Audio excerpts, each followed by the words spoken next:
All right, let's start with the war. Let's hit the war. Let's hit the war. Let's hit the war. Let's hit the war. Let's knock the war out, man. We got to start with the war. No other way to do it.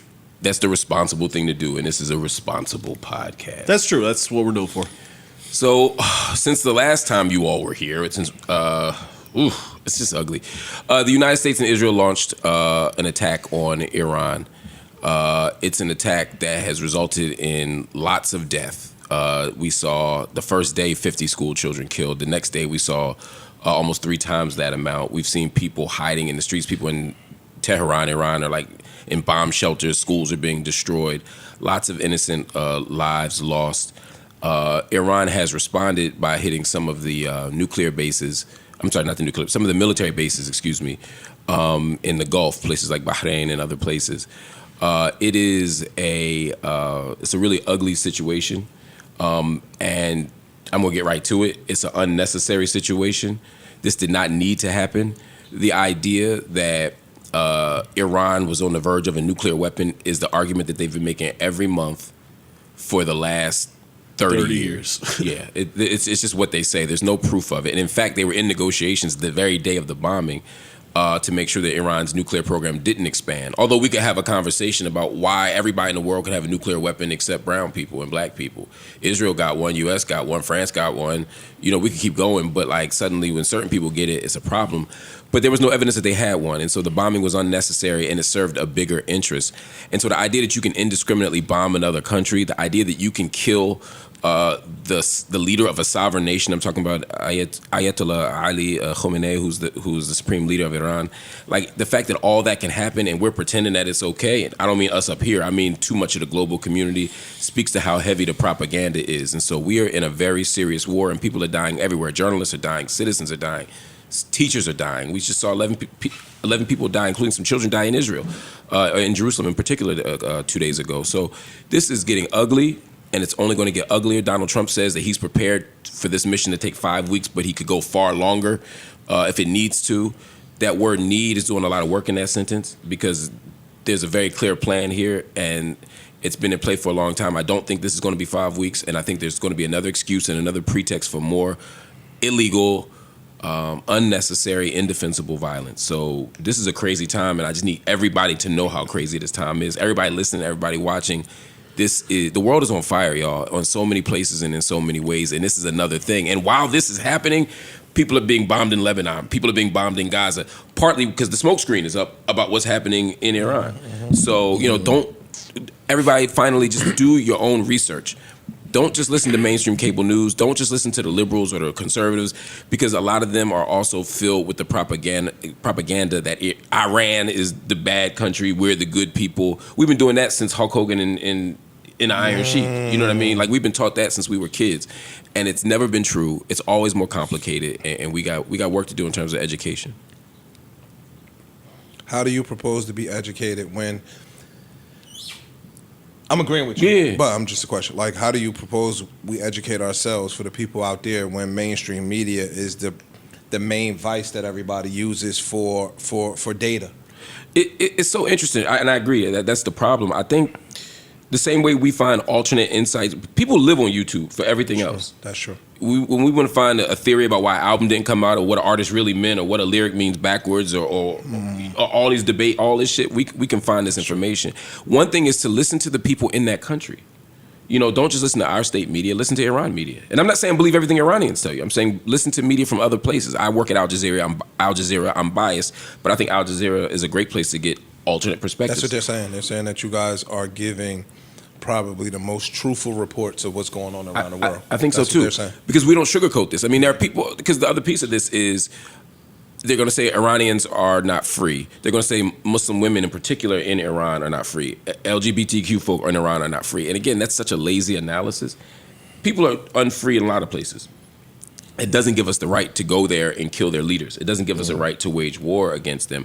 Ayatollah Khamenei is not the greatest person on earth. Right. I can hold space for that truth and hold space for the truth that the U.S. had no right to go out and murder him.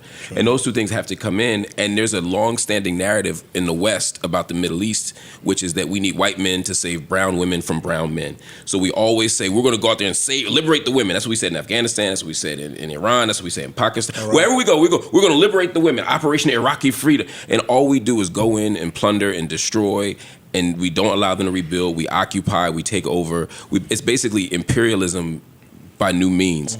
And so the way to get to that truth is to go to those places. Listen to those. I don't mean visit. I'm saying you can just listen to media from other people. The great thing about this media universe is that you don't have to go to Iran to get an Iranian perspective. You don't have to travel to get a podcast from young people who are saying, look at what's happening to our country. You can hear the voices of those kids in those bomb shelters. We can do that by just going. Do you have any... Excuse me. Do you have any like suggested places, specifics? There's two. Because right? again, with the way the internet is now, with all this AI shit, you don't know what's real. It's the Wild West. You really have no idea what you're looking at. You could think an article is real. You could think a video is real. So do you have some people that are verified that's like, hey, this person is telling the truth about what's going on over there? The two places I would go, one is Al Jazeera, but two is I've also grown to really like Zeteo, Zeteo. That's Mehdi Hassan. He's the one that used to be arguing and debating and shutting people down. He wrote that book. I think you read the book or had the book on how to the art of debating or the art of winning a debate or something like that. How to win any debate. We were talking about it. One of us was. We were talking about it. But Mehdi Hassan, he used to be at MSNBC. He has a whole network called Zeteo. They got live coverage. They got footage from people on the ground. They got books. They or Substacks. They got all that stuff. I would go there and just start there, and then you'll enter that world. And this is another time finally to listen to Twitter or X.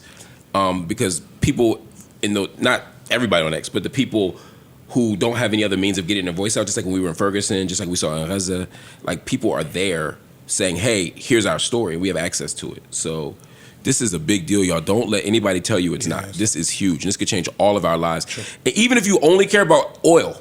Gas prices. And gas prices. Because right now, the Straits of... what's it called? Strait of Hormuz. The Hormuz. Thank you. It's closing, right? Mm-hmm. The ability for tankers to get through. Some people are shutting down complete oil production because again, the Gulf states are getting hit in retaliation. Mm-hmm. So that means that even if you just don't want to pay $5 a gallon for gas, you want this shit to stop. You should care about people. You should care about human life. But even if you just care about your pockets. What are the long-lasting effects in the event that they do shut down the Strait of Hormuz, which I learned is apparently responsible for 20% of all of the oil flow? On a smaller, way less important note, you can see the immediate price jumps in just Home Depot and Amazon. Like, I'm working on a house. Dog, overnight damn near, some of the stuff, like I had mad shit in my Amazon cart. Yeah. Literally, they send you a memo saying this is went up by $4, this is went up by $6. And it's like something that costs $30. For that shit to go up by $4, that's a lot. Right. You get what I'm saying? Because we just look at oil as oil. We just look at gas as gas. Yo, carpet is made with petroleum products. Mm-hmm. Roofing shit is made with petroleum products. Thread, all of that stuff, everything comes from a machine that's running on oil, or oil and petroleum byproducts itself make a bunch of things that we use, whether it's fucking lotion, packaging, cosmetics, mad shit. Not just that, all of that stuff, yo, is a direct reflection of what's going. If this oil production gets stopped, dog, they said that even in the Venezuela shit, to your point. Going over there bombing Iran is some bullshit. But he went in Venezuela and literally took the leader based on somebody you saying, I don't like what you're doing, we're going to just kidnap you. Right. Cool. Venezuela now can't take oil to Cuba. They said basically Cuba is fucked up right now because their machines and infrastructure runs on oil and gas. It's not just for heating and for putting in your cars. So many other things are relying upon oil and gas that we don't think about on a day-to-day basis. You know what I'm saying? Like making sneakers or some stupid shit. Clothing, yeah. Yeah, it just relies on that stuff. So if you can't import or export oil or fuel for all of these purposes, it's fucking the world up. Not just us. We selfishly look at a bunch of this shit like it only is affecting us at the gas pump. It's people's kids that are starving because they can't do certain shit. And it's not just that. Price, like you're saying, gas price up, delivery. So now everything that you get, all of that. Now what happens when that delivery company got to pay so more? much, they're going to pass that cost on to a customer. We like Uber Eats. Niggas, everything, that shit is high enough. Yeah. And you say that they were in negotiations, and from what they shared, those negotiations seemed to be getting somewhere before they were abruptly ended. When they say that, and when I hear that on the news, what are they negotiating? So the argument was, is that us just going over there trying to get some shit and them saying no and protecting their resources and us not being happy with the get down the lay down type shit. It's a little bit of, it's a couple of things. So basically the idea from Iran's perspective is, and we saw this with Syria, Iraq, other places too, is we have a right to develop uranium, for example. Uranium is important. You need uranium for lots of things, not just making bombs. But you do need uranium to make nuclear weapons.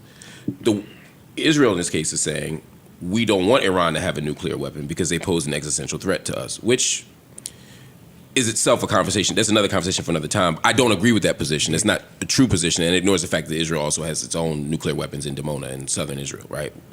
But the point is, so the world's community is saying, all right, but the places that we're cool with having nuclear weapons, we have boots on the ground. Some of them, or we have proxies. So like in Israel, we don't have boots on the ground, but we don't care, right? Yeah. In the late 1970s, there was something called the Nuclear Non-Proliferation Agreement, which basically said that basically we can't keep growing nuclear weapons because this has to stop, otherwise everybody's going to die. Mm-hmm. A lot of countries signed it. Some countries said we're not going to grow anymore. Other countries said we don't have any. Other countries said we're going to have them, but we're going to keep right where we are. Israel was founded in 1948, did not sign that agreement, but also isn't supposed to have them. That's why they'll never say they don't lie and say we don't have them because they want you to know they have them, but they won't say we have them because that would be a violation of the law. It's a very fine line that a lot of countries thread. Other countries that we know have them that aren't supposed to have them, we just pretend we don't know. It's like the homie in the club that got a gun that got past security. We just, everybody be cool. If nothing happened, we'll be fine. But with Iran, they're like, no. Here, shoot. Right. With Iran, what the world has basically said is we don't want a war, we don't want proliferation either, so let's figure out how you all cannot build a nuclear weapon. We want to stop you. So the agreement was, and this is what Obama came up with, right? This was the big Iran deal. They said, well, we'll make a deal with you. You can develop uranium, but not too much, not atomic levels. You can develop enough, because you need it for heat, you need it for other things. There's lots of reasons to have it. You can develop it, you just can't develop it this much. Well, how do we know if they're lying or not? Well, it's hard to develop a nuclear bomb in hiding. You know what I mean? Certain things you can do in a small room. A nuclear weapon ain't one of them.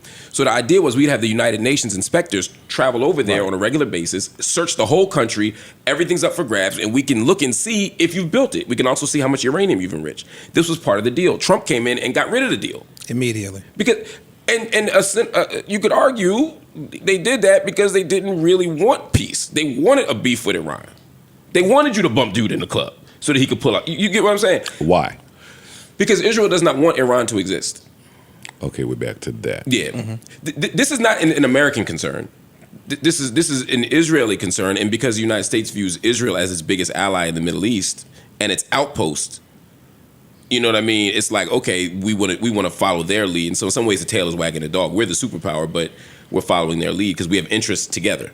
Got it. You know what I mean? So all that's tied together. So that's basically it. So the deal. So when Trump came, he blew it all up. No pun intended. And so now it became. Tell that to the American mother that had her kid go out there and fucking. Think about it. One of my homegirls is in Qatar right now. Yeah. She went to school with your wife. Matter of fact. Yeah, is in Qatar right now, and they don't talk about my family. Shut up.